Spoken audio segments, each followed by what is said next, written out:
భారతీయ అపర కుబేరుడు గౌతమ్ అదానీ అమెరికా కోర్టులో షాక్ తగిలింది. అదానీపై నమోదైనటువంటి హై ప్రొఫైల్ లాంచింగ్ కేసులో అమెరికా కోర్టు కీలక నిర్ణయం తీసుకుంది. అదానీతో పాటు ఇతర నిందితులపై ఉన్న క్రిమినల్ ఆరోపణలను తక్షణమే కొట్టివేయడానికి అమెరికా ఫెడరల్ జడ్జి నిరాకరించారు. ఈ కేసును ఎందుకు ఉపసంహరించుకోవాలంటూ అనుకుంటున్నారో మరింత స్పష్టమైన వివరణాత్మకమైన నివేదికను సమర్పించాల్సిందంటగా అమెరికా జస్టిస్ డిపార్ట్మెంట్ను కోర్టు ఆదేశించింది. భారత్లో సౌర విద్యుత్ ప్రాజెక్టుల ఆమోదం కోసం ప్రభుత్వ అధికారులకు $100 మిలియన్ లంచాలు ఇవ్వడానికి ప్రయత్నించారని, అలాగే అమెరికా ఇన్వెస్టర్లను తప్పుదోవ పట్టించారని గౌతమ్ అదానీ ఆయన మేనల్లుడు సాగర్ అదానీపై 2024లో అమెరికాలో కేసు నమోదైంది.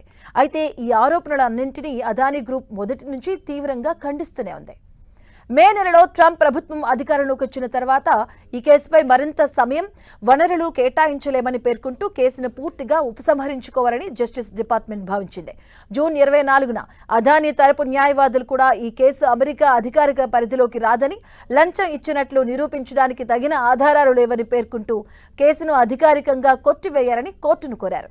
అయితే దీనిపై తుది నిర్ణయం తీసుకునే ముందు ప్రభుత్వం నుంచి పూర్తి వివరణ కావాలని న్యాయమూర్తి స్పష్టం చేశారు. ఇక తాజాగా యుఎస్ డిస్ట్రిక్ట్ జడ్జి నికోలస్ అదానీపై ఉన్నటువంటి క్రిమినల్ ఆరోపణలను కొట్టివేసేందుకు నిరాకరిస్తూ ఈ మేరకు ఉత్తర్వులు జారీ చేశారు.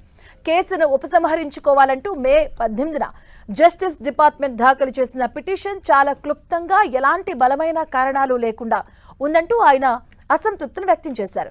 కేసును ఎందుకు డ్రాప్ చేయాలి అనుకుంటున్నారో సరైన ఆధారాలు, కారణాలతో కూడిన నివేదికను జూలై 13లోగా కోర్టుకు సమర్పించాలని ప్రాసిక్యూటర్లు ఆదేశించారు.